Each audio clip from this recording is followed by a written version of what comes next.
living in the world. That's what we need to learn how to do, right? Some of us have a harder time at it than others. Living. Harmonious living. When we chant together, there has to be rhythm and harmony in it. We must pay attention to timing and to other people, or we will be out of tune. The same is true when we live together. We have to pay attention to others, feel our togetherness, and create harmony. People need that as a foundation for skillful living. Skillful living often breaks down because we have, each of us, no harmony, no attention to our timing, and what we create in the world becomes a mirror image of what we find in ourselves. The very first step in creating harmony happens within ourselves. It requires no special situation, but can be done whether we sit in the meditation hall, paddle a boat, cook lunch, read a book, or work in the garden. Creating a harmonious feeling in ourselves is dependent upon being contented. Otherwise, there is disharmony. Contentment must not be dependent on outer conditions, which are never perfect. After months of dry weather, everyone complained about having to water too many plants. Now we have the reverse. It's too wet and the ground is muddy and slippery. Where can we find perfection in this world? If we're looking for outer conditions to bring us contentment, we're looking in vain. We have to find inner conditions conducive to contentment. One of them is independence. Not financial independence, which may bring other hazards, but emotional independence from the approval of others. This entails knowing that we are trying to do the best we can, and if someone disapproves, that's just the way things are. Not everyone approved of the Buddha either, but the Buddha said, "I do not quarrel with the world quarrels with me." He accepted the fact that people would voice objections to him or his doctrine. He fully realized that not everyone can agree. To be independent also includes not looking for support from others. Sometimes the best we can do may be very good. Sometimes it is only mediocre. That too has to be accepted. We can't wait for everyone to support us. If we sometimes cannot do as well as we thought we could, that is also all right and no reason for discontent. Emotional independence requires having a loving heart. If we are looking for love, we are emotionally dependent and often discontented because we don't get what we want, or don't get enough of it. Even if we do get enough, we still cannot count on it to fill our needs. To look for love is a totally unsatisfactory and unfulfilling endeavor. What does work, however, is loving others, which brings emotional independence and contentment. Loving others is possible whether the other person reciprocates or not. Love has nothing to do with the other, but is a quality of our own hearts. Contentment is dependent upon creating a field of harmony within our hearts, a beautiful open field, full of flowers, containing love, emotional independence, and self-acceptance.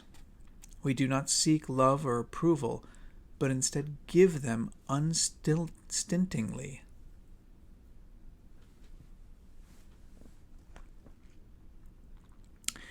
It is simple, and it works.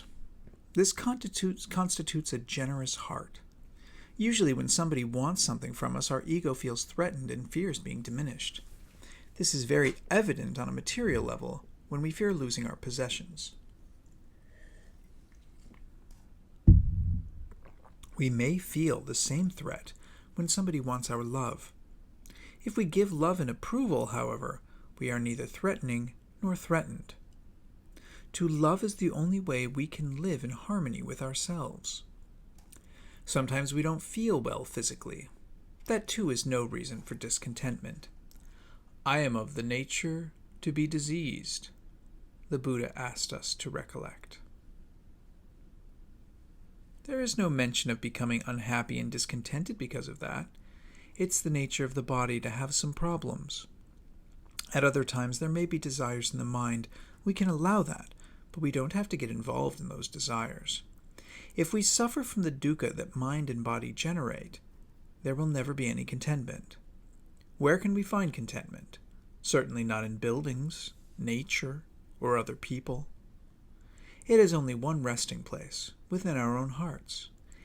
At its base lies the understanding that the gift of love and approval creates a field of harmony around us, which is also our training field. It is a training field for skillful living because we confront ourselves and others. We need the reflection of our own being in others in order to see ourselves clearly. When there is disharmony with another person, it is a mirror image of ourselves.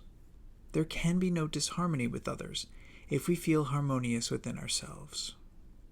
A mirror image does not lie. One of the Buddha's discourses describes 3 monks who lived together, like milk and water. Their ideas and wishes merged completely.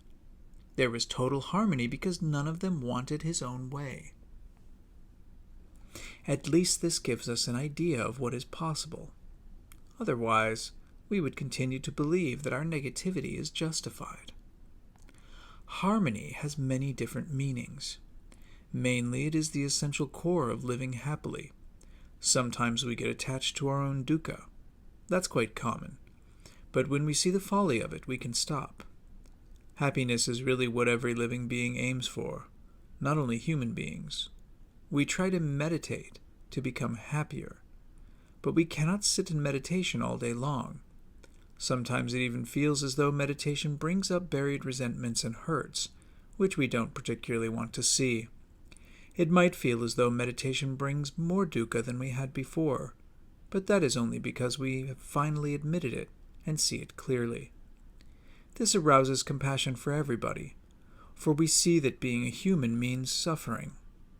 These are different stages of spiritual development, and at the start, we are like children. Whether we are in 5th, 6th, or 7th grade, we are all still children in the process of growth. Some people are able to deal with their dukkha better than others. One unskillful way of dealing with it is trying to run away from it. When we run, dukkha has a habit of coming along. Dukkha doesn't live in a certain place or a particular situation. It lives in our own hearts. It rides on the same airplane, boat, or car with us, and goes wherever we go. Trying to escape from it by running away is clearly impossible. Another unskillful way that we have all tried is blaming some other person, situation, or thing. That means that we do not accept responsibility for our own lives. A third unskillful way of handling dukkha is becoming depressed and unhappy about it. That's our most common reaction. When resignation follows until something nice comes along to release us, a birthday cake, ice cream, or praise, and our mood lifts. These ways of dealing with dukkha keep us on the seesaw of desire and rejection. The only really skillful way of dealing with dukkha is to look at it as a learning experience and remember that the Buddha teaches dukkha is the first of the 4 Noble Truths. Obviously, he knew humanity's difficulties. The second Noble Truth is the cause of dukkha, which is craving, wanting something that we don't have, or wanting to get rid of something we do have. There are no other causes of dukkha. If we see dukkha within and don't become involved in it, but accept it as a reality, as part of life, we can also find the cause for it in ourselves. Then we can say, that's right, that's the way it is. If we can affirm the first and second Noble Truths, then we can assume that the third and fourth must be true as well. The third Noble Truth is the actualization of the cessation of all dukkha, nirvana, total liberation, and the fourth is the Noble Eightfold Path, leading to complete freedom. The first 2 truths are easy to prove. We can experience them many times each day. All we have to do is pay attention. Dukkha arises continually and will not cease until all craving has been eliminated. When one becomes an arahant, fully enlightened, Why should we be surprised when dukkha arises? It would be more sensible to be surprised when dukkha doesn't arise. If we're surprised when dukkha arises, this means that we are all still hoping to find total satisfaction and fulfillment in the world. To have inner harmony, we must accept dukkha as an integral part of being human.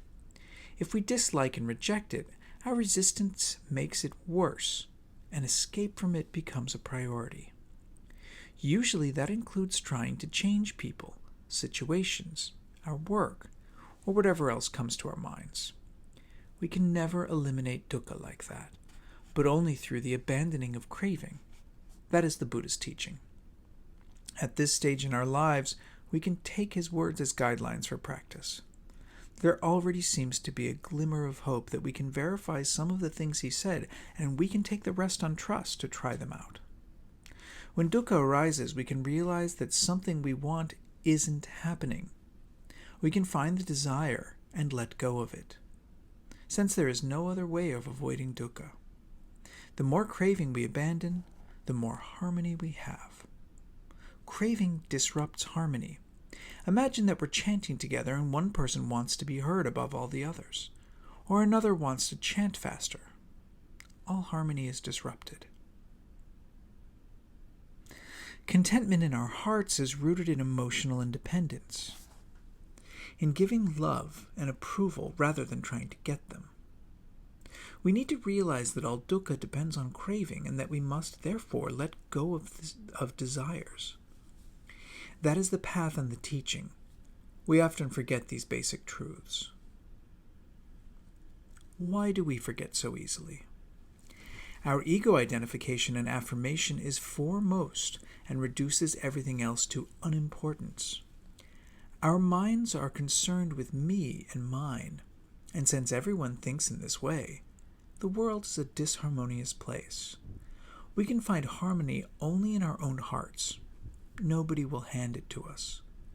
The Buddha showed us the way through loving kindness. Loving kindness conduct, meditative absorptions, and insight meditation. These are all means towards liberation and not ends in themselves. Our goal is the penetration into impermanence, unsatisfactoriness, and corelessness, into the nature of constant change, into life's inherent difficulties, and into the games that the ego plays, disturbing peace and harmony. There are only problems when I am having them. If there's no I, how can there be a problem? Harmony is togetherness with others, but also togetherness with oneself. Becoming a whole person brings harmony. The word holy is rooted in the word whole. We need not be holy, just whole and complete in ourselves. It's the most difficult and the most worthwhile work we can do. When we know that there is nothing lacking in ourselves, nothing that we have to find somewhere outside, contentment and peace begin to fill our hearts.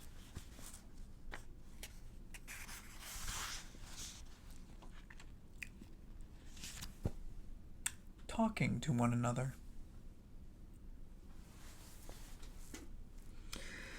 Seeking mental solitude instead of conversation is sometimes of great benefit. The Buddha mentioned right speech many times. It is a step on the Noble Eightfold Path, one of the 5 precepts, and also one of the blessings in the Great Blessing Discourse. Kind and polite speech is mentioned there as well. There's a whole discourse that the Buddha expounded, the exposition of non-conflict, to show that speech creates conflict if used improperly. Most people have the idea that because they can talk, they know what right speech is, which is mistaken. Right speech is a skill that has to be learned. It depends not only on our thinking process, but also on our emotional responses. When we get angry, we are certainly not likely to use right speech. If we want to feel important, an emotional aspect of our ego illusion, our speech will sound self-righteous. We need to watch not only our thoughts but our emotions as well. Only the fully enlightened The arahant will always use right speech. But that does not prevent us from practicing and learning as much as we can. Speech should not be flattering or overly sweet. Such sweet speech sounds and is false. But some people use it habitually. They always have an overly agreeable and exaggeratedly supportive reply. They are trying to sound kind, but it doesn't ring true. An interesting aspect of speech, one well worth remembering, is that although speech is our main method of addressing each other, it amounts to only 7% of our whole communication.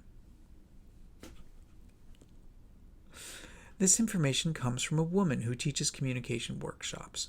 That we need such workshops tells us a lot about ourselves. She has a thriving business. People don't know how to talk to one another, especially those who live in close contact with one another. There's a lot more happening than the 7% of communication that is verbal. Since 93% is nonverbal, we have to watch our thoughts and emotions very carefully. We cannot hide them or keep them secret. We like to believe that we can think and feel anything we like and that nobody's going to know about it as long as we don't tell them. Nothing could be more untrue.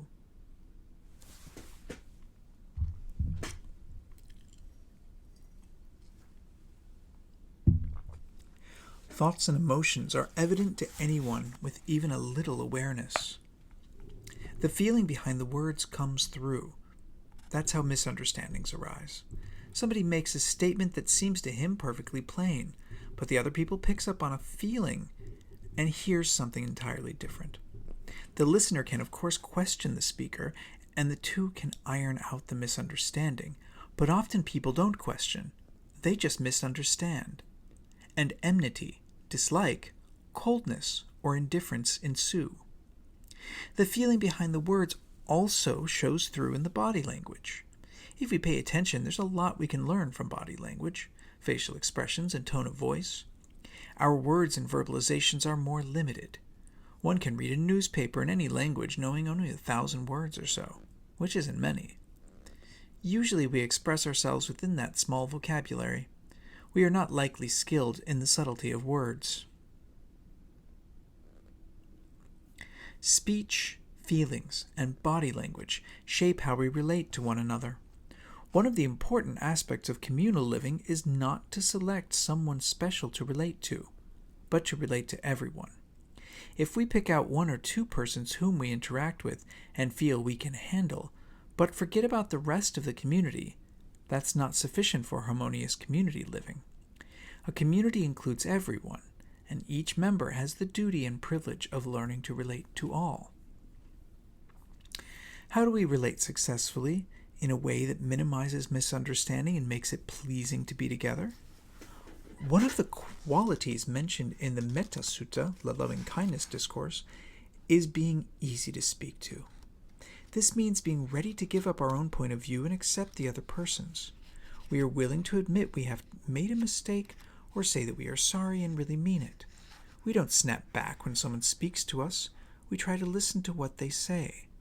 Listening and hearing are not the same thing. We can hear when there is a sound of any kind, but listening is an entirely different matter. Listening means really picking up on what is happening. Creating our own viewpoint is one of the worst errors we make when we believe we are listening, especially when we have a self-image of being a good listener. Listening means being empty of self-importance and reacting to what we hear with empathy. It is an art and a skill just as much as speaking is. It requires really being with the other person. Just listening with total attention to what is being said, without making up our own story about it, without our mental chatter, is part of compassion. It is also loving kindness. Unless there is loving kindness in our speech,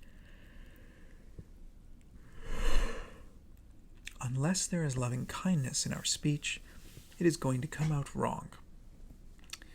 In a discourse mentioned earlier, the exposition of non-conflict, the Buddha tells us not to exaggerate and not to underrate. Both are forms of lying. If we had 1,500 people here for a function, for instance, and we claimed we had 15,000 to make ourselves seem more important, we would not be truthful. It seems absurd to exaggerate like this, but people say all sorts of absurdities. I may, for example, distort the truth by saying something like, "You never say good morning to me first." Well, maybe you don't say this often, but never probably isn't the truth. We have to think before we speak. When we speak impulsively, there is a chance of being right, but an equal chance of being wrong. It's a 50-50 proposition, and we shouldn't take such chances. There's ample time to deliberate and ponder. There are occasions when we need to tell someone what should be done, or what should be left undone. I can't sleep with the window open, for example, or you shouldn't step on my toes, it hurts. There's nothing wrong with that, except we need to take our time and not say it impulsively. First, we have to arouse equanimity within our own heart. When we are peaceful again, then we can remember all the good attributes of the person we wish to address. We can feel at ease about our relationship, and we can say what is on our minds. Loving kindness must be awakened. If it isn't shining through our words, we're not communicating. We will cause rejection or misunderstanding, or at least bewilderment. When we cause rejection, we heap insult on top of injury, 2 negatives instead of 1. There's a formula on the exposition of non-conflict that is extremely useful. If you want to say something that could be hurtful and is untrue, don't say it. If you want to say something that is helpful and is untrue, don't say it. If you know or want to say anything that could be hurtful and is true, don't say it. And if you want to say something that could be helpful and is true, find the right time. Sometimes the right time might be 10 minutes later, or it could be 10 days, or 10 months later. There are occasions when you know or suspect that a person is in a process of change. Then it may not be necessary to say anything at all. There's something wrong with each of us. It's impossible to talk about all of it. We would never stop. Some things do need to be said at times, but often it is not necessary because it will all change anyway. What is helpful and true doesn't have to be appreciative, but the words must be loving. The right time to speak is when we are completely calm and the other person is attentive, at ease, and ready to listen. If there's anger, it's the wrong time. This means watchful examination and deliberate speech. Unless we learn these skills, we will have many emotional accidents in our relationships. Life does not have to be lived at random. It can be lived deliberately, step by step, all day long. But we can't have a schedule for our speech. Our speech has to find its own timetable and content. It is important to remember that what constitutes wrong speech and how much time we sometimes waste on speech.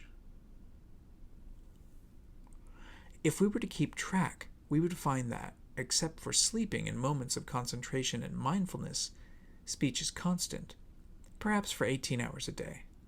Wouldn't it pay, then, to be skillful when speaking?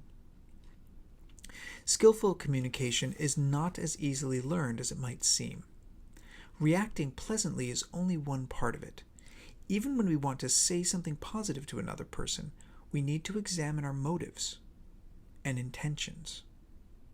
Am I just trying to make that person or myself feel good? We need to know what is most skillful. If we want to make the other person feel good, that's fine. If we want to make ourselves feel good, we should desist and re-examine our motivations.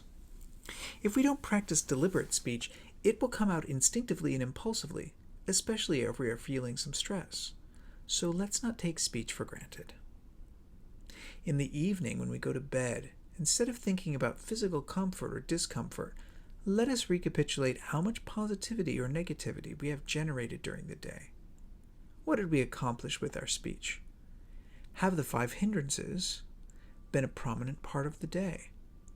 Have sensual desire, ill will, sloth and torpor, restlessness and worry, and skeptical doubt arisen? What can we do to lessen their impact?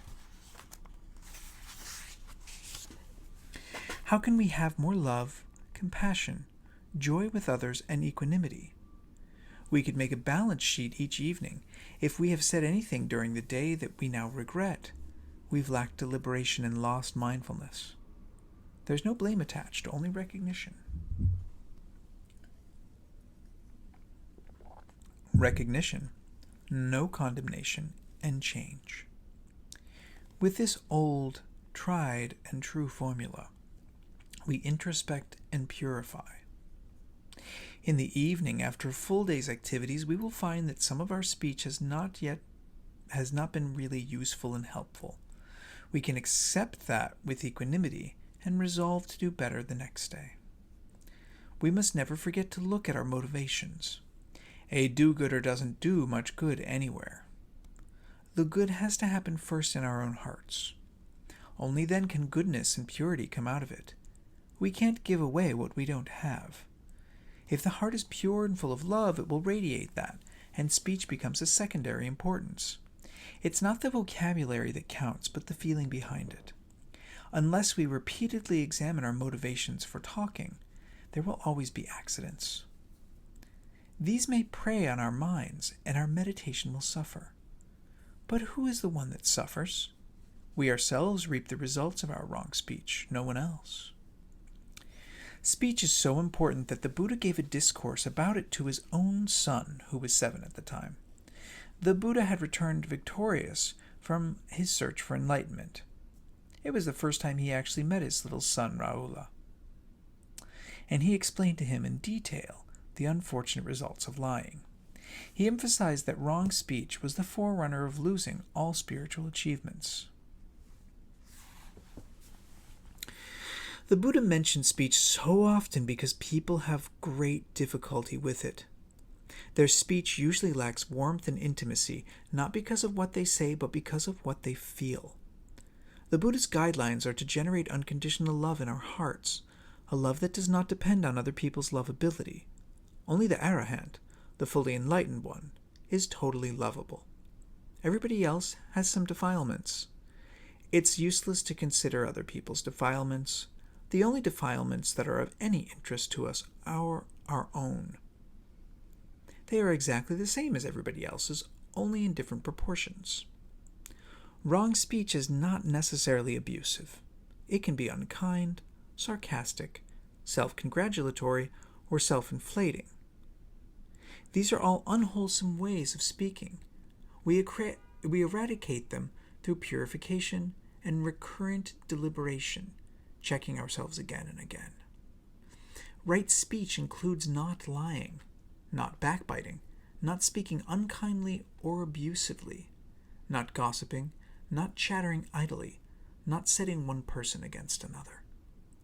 Unless we use speech skillfully, polishing it so that it has the desired impact without unpleasant repercussions, we haven't heard the Buddha's words properly. This aspect of his teaching has great importance for all of us.